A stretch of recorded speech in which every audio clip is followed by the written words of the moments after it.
Olá, passando por aqui para mandar a nossa mensagem de final de ano, desse ciclo que se encerra, desse novo ciclo que se inicia, dessa oportunidade que Deus nos dá de sempre avaliar o que passou, de sempre pensar no que virá e de sempre orientar o nosso pensamento, os nossos propósitos, as nossas ações, rumo a aprender com as experiências vivenciadas e a planejar o futuro, o porvir, que por certo virá. Então, temos uma frase que normalmente mandamos para todos, algumas reflexões, alguns pensamentos, e ao final a gente deseja um feliz 2023. E aí a gente começa a refletir no que vem a ser o significado desse feliz 2023. Porque, afinal de contas, a felicidade é.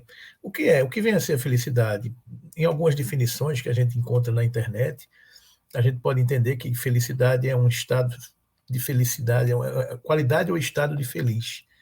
Estado de uma consciência plenamente satisfeita, satisfação, contentamento, bem-estar.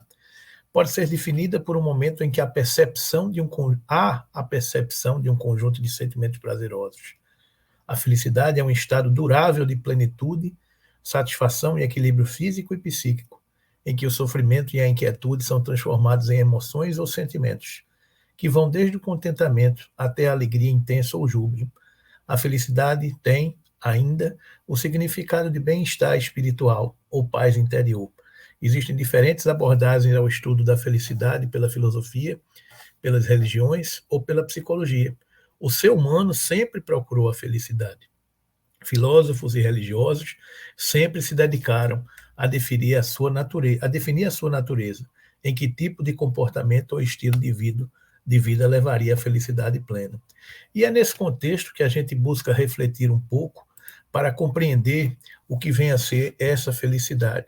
Porque a felicidade para um pode ser encontrar um novo emprego, uma nova oportunidade, a estabilização de um relacionamento, a cura de uma doença, a aquisição de uma moradia, a aquisição de um bem imóvel. E os conceitos de felicidade são relativos do ponto de vista que foi colocado aqui pelas definições, do ponto de vista das religiões, das filosofias, dos momentos emocionais e evolutivos de cada um. E nesse contexto, a gente busca compreender um pouco melhor o que vem a ser essa felicidade. E aí a gente se socorre de um conceito que a gente viu é, é, na doutrina que nós estudamos, nós vamos entender, quando é questionado o seguinte: a felicidade terrestre é relativa à posição de cada um. É um pouco isso que a gente comentava. O que basta para a felicidade de um constitui a desgraça de outro. Haverá, contudo, alguma soma de felicidade comum a todos os homens? Ou seja, há algum quanto, alguma condição de felicidade comum a toda a humanidade? Aí respondem para nós, aqueles que já sabem um pouco mais, o seguinte: que esta felicidade com relação à vida material, à vida do corpo, é a posse do necessário. E com relação à vida moral, é a consciência tranquila e a fé no futuro. Então, isso está dito lá na nossa literatura da obra espírita, na questão de número 922, que a felicidade comum a todos os homens é, do ponto de vista material, a saciedade material, a posse do necessário. E do ponto de vista moral, a consciência tranquila e a fé no futuro. Ou seja, essa formulazinha que está aí, felicidade F igual a PN mais CT mais FF. F de felicidade igual a posse do necessário, mais consciência tranquila, mais fé no futuro. Então, a gente busca compreender e entender melhor o que é a posse do necessário, o que é a consciência tranquila, o que é a fé no futuro. E aí a gente se socorre sempre do nosso Senhor Jesus, quando em Mateus, capítulo 6, versículos 25 a 34, no Sermão das Bem-aventuranças, Jesus nos alerta para que a gente não nos inquietemos, para que tenhamos fé e confiemos na previdência divina, que é um texto que é maravilhoso, poético, que fala aos nossos corações, que acalenta as nossas almas, quando ele nos diz: por isso vos digo, não andeis cuidadosos quanto à vossa vida, pelo que haveis de comer ou pelo que haveis de beber, nem quanto ao vosso corpo, pelo que haveis de vestir. Não é a vida em si, mais do que o mantimento, e o corpo mais do que a vestimenta, olhai para as aves do céu, que não semeiam, nem cegam, nem ajuntam em celeiros, e vosso Pai Celestial as alimenta. Não tendes vós muito mais valor do que elas?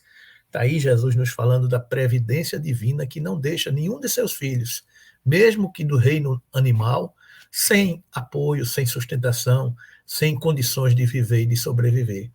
E qual de vós poderá, com todos os seus cuidados, acrescentar um covado à sua estatura, 1 centímetro, aumentar a sua estatura? A gente não tem essa capacidade. E quanto ao vestuário, por que andais solícitos? Olhai para os lírios do campo, como eles crescem, não trabalham nem fiam. E eu vos digo que nem mesmo Salomão, em toda a sua glória, se vestiu como um deles. Essa linguagem poética linda e maravilhosa do nosso Senhor Jesus, quando ele nos alenta para que a gente não nos inquietemos tanto quanto que que necessitamos vestir. Porque se ele alimenta os lírios do campo com tanta beleza, que crescem, que eles não trabalham e nem fiam, e que nem Salomão, um dos grandes reis da história da humanidade, se vestiu como nenhum deles, né? Pois se Deus assim veste a erva do campo, que hoje existe e amanhã é lançada ao forno, não vos vestirá muito mais a vós, homens de pequena fé. Ou seja, nos acalentando para que o Pai também olha para nós em todos os momentos. Não andeis, pois, inquietos, dizendo que comeremos ou que beberemos, ou com que nos vestiremos. Porque todas essas coisas os gentios também procuraram. Os gentios, aqui ele faz referência àqueles que acreditavam em múltiplos deuses, né? E buscavam nesses múltiplos deuses a saciedade e a satisfação de todos esses sentidos. De certo, vosso Pai Celestial bem sabe que necessitais de todas essas coisas, ou seja, Deus, o nosso Pai do céu, conhece as nossas necessidades e sempre a proverá. Mas buscai primeiro o reino de Deus e a sua justiça, e todas essas coisas vos serão acrescentadas. Não vos inquieteis, pois, não vos inquieteis, pois, pelo dia de amanhã, porque o dia de amanhã cuidará de si mesmo. Basta a cada dia o seu mal. Está aí, meus irmãos, meus amigos, a necessidade que temos de aquietar os nossos corações, de entender o necessário, de buscar o que é a essência das nossas vidas e ter fé em Deus, convergindo com essa fórmula que nos foi dada aqui, que do ponto de vista material, necessitamos da saciedade, a posse do necessário, do ponto de vista espiritual, a consciência tranquila e a fé no futuro. E é um pouco isso que a gente busca, é um pouco isso que a gente quer, é um pouco isso que a gente vai ao encontro, né? Então, quando a gente diz Feliz 2023, é uma reflexão para que avancemos para, em 2023, a partir de então, despertarmos para o essencial, aquilo que preenche a nossa alma, porque mais rico é quem menos necessidades tem. Então, que a gente busque, a partir de então, valorizar as coisas que nos fazem felizes, não valorizando tanto as coisas supérfluas, como tem aquela definição que eu acho muito interessante e engraçada, que diz que supérfluo é você comprar algo que você não precisa, com dinheiro que você não tem, para agradar as pessoas que você não gosta e para mostrar uma pessoa que você não é. Ou seja, a gente busque o que é essencial na nossa vida, do ponto de vista material, do ponto de vista do necessário, para que a gente tenha essa saciedade, porque mais rico é quem menos necessidade tem. Que a gente busque esta consciência tranquila do ponto de vista espiritual, evitar fazer o mal, fazer sempre o bem, onde, quando, da forma, com quem e sempre que pudermos. Essa consciência tranquila será nosso advogado em toda parte. Fazer o bem que está ao nosso alcance, evitar o mal que está ao nosso alcance, é a nossa é a responsabilidade de termos a consciência tranquila, e esta consciência tranquila que carreguemos é nosso advogado em qualquer parte. Então, que busquemos essa consciência tranquila e que finalmente tenhamos a fé em Deus, a fé no futuro, nas suas leis, que visam o amor e a evolução sempre. Termos a certeza de que há uma direção maior em tudo.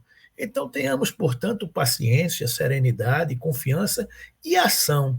Ação no verbo amar, no verbo trabalhar, no verbo esperar, de termos esperança, e no verbo de perdoar as necessidades, as dificuldades daqueles que ainda não compartilham da mesma forma que nós, mas tenhamos paciência de entendermos a necessidade de perdoarmos uns aos outros e de nos amarmos uns aos outros, como o Senhor nos ensinou. Então, que em 2023, desejar feliz 2023 é desejar a posse, a saciedade do necessário, é desejar a consciência tranquila e é desejar a fé no futuro. Então, que em 2023 e por todo sempre, possamos ter esses sentimentos de felicidade que vão a cada vez mais nos ensinando, nos aproximando de Deus e nos fazendo pessoas melhores, mais felizes, mais serenas e mais responsáveis por trazer ao reino da terra, ao reino material, todos aqueles ensinamentos que o Cristo nos ensinou. Portanto, meus irmãos, um feliz 2023, com toda essa condição dessa fórmula que nos foi ensinada nessa passagem em nossa doutrina, que fala que felicidade é a posse do necessário, a consciência tranquila e a fé no futuro. Que Deus nos abençoe, que Jesus permaneça adiante de nossas jornadas e que sigamos adiante. Muita paz e um feliz 2023.